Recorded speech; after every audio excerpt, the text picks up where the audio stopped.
Hello, I'm Jen Landels, owner of Core Philosophy and coach and mentor to new Pilates teachers. Today we're going to go over single leg circle or one leg circle on the mat. There's the small circles and the large circles, which are pretty similar as far as your setup. Your shoulders are going to stay on the mat for both of them. Your hips are going to, allow your hips to rotate on the large circles.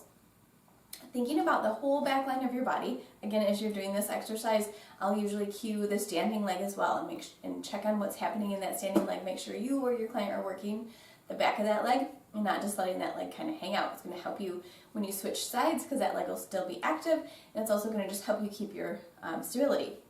Hands can be down by your sides. If you notice that you're pressing or your client's pressing into the floor, you can turn your hands so that you're setting the side of your hand into the floor or even palms up to the ceiling. You are going to use your arms a little bit, but thinking about using them for support rather than really pressing and finding that rounding happening in your shoulders. Okay, so lying down.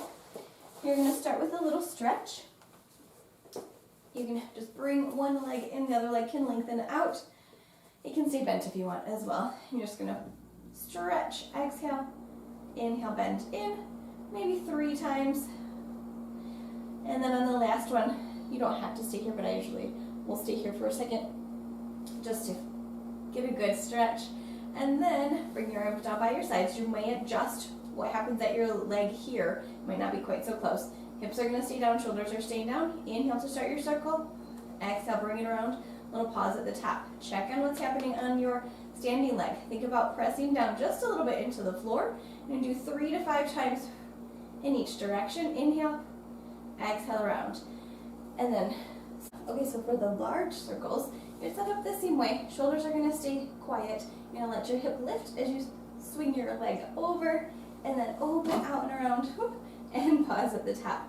So you're going to try to make the same amount of your circle across as away. Same thing on the way out and around. Hip lifts as you come across. Still reaching down through your stabilizing leg. Do a couple on the other side. Just your bend and stretch here first.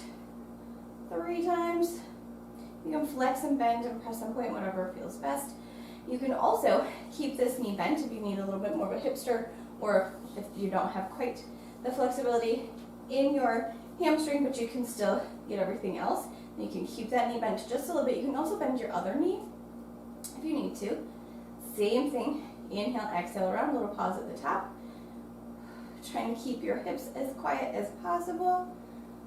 And thinking about the back of your leg as well. If you start to find your hip click, make sure you're using the back of that leg.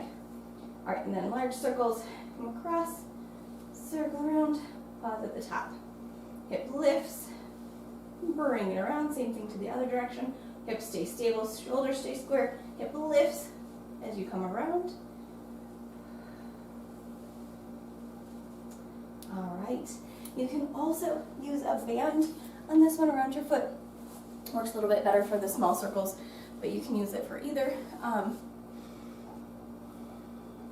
Bending both knees or one knee, your band, and then just making your circle smaller are the things that are going to help to modify for this one. I think that's all. Let me know if you have any questions, and remember that we have classes where you can see all of these exercises and that kind of stick to your balanced body repertoire in the on-demand platform on the website, which is corephilosophypilates.com. I'll see you soon. Thanks. Bye-bye.